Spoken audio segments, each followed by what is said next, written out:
What if I told you that sometimes, the person you least expect to shine is the one who steals the spotlight? Stay with me until the end of this story, and you'll see how one moment on a dance floor turned mockery into love, pride into humility, and loneliness into a bond that neither money nor power could break.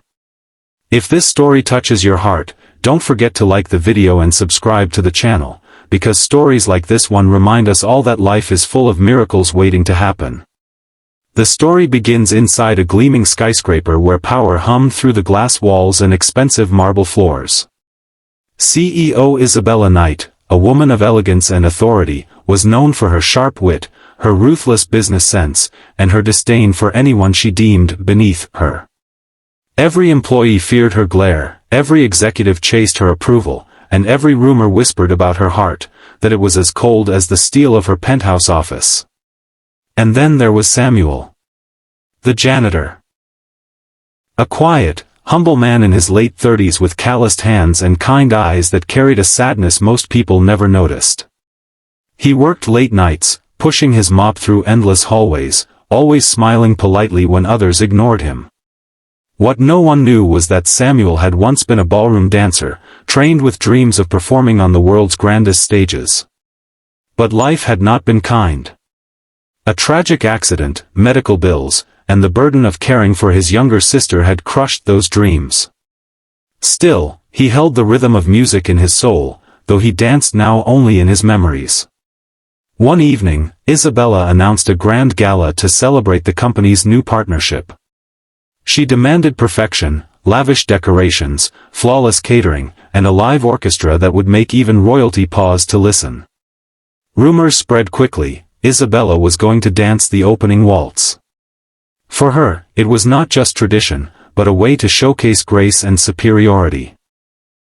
The night of the gala, the ballroom shimmered with golden lights and the music of violins. Guests in gowns and tuxedos filled the floor, champagne glasses sparkling in their hands.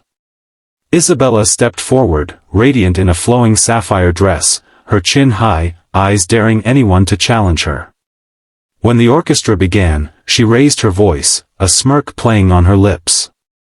"If any man here can dance this waltz without missing a step," she said boldly, "I'll consider him worthy of more than my respect, maybe even my hand in marriage." Laughter rippled across the room. Everyone knew her words were half in jest, half in arrogance. No one dared toe-step forward, except Samuel, who had been quietly helping staff behind the scenes. Something stirred in him as he watched. It wasn't about pride or humiliation. It was about proving, just once more, that his soul still belonged to the music. Gasps filled the room when Samuel, still in his plain uniform, walked across the polished floor. "I'll take your hand, Miss Knight," he said softly, his voice steady. Some guests chuckled, others sneered. Isabella arched an eyebrow, mocking him with a sharp laugh. "You? A janitor? Do you even know what a waltz is?" she taunted, offering her hand as if daring him to embarrass himself.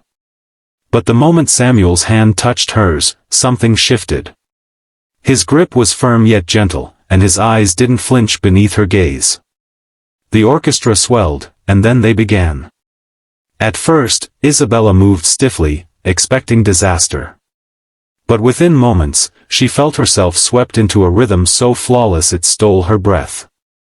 Samuel's steps were confident, his lead effortless.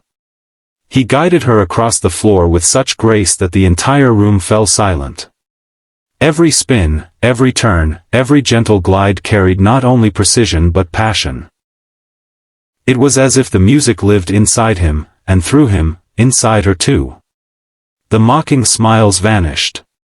The executives and guests who once laughed now watched in awe, their eyes wide as the janitor transformed into something far greater, a man of elegance, dignity, and talent. And Isabella, for the first time in years, she felt vulnerable. His hand steadied her, his gaze softened her pride, and in that moment, she was not a CEO towering over the world, but a woman rediscovering what it meant to feel alive. When the music ended, the ballroom erupted in thunderous applause.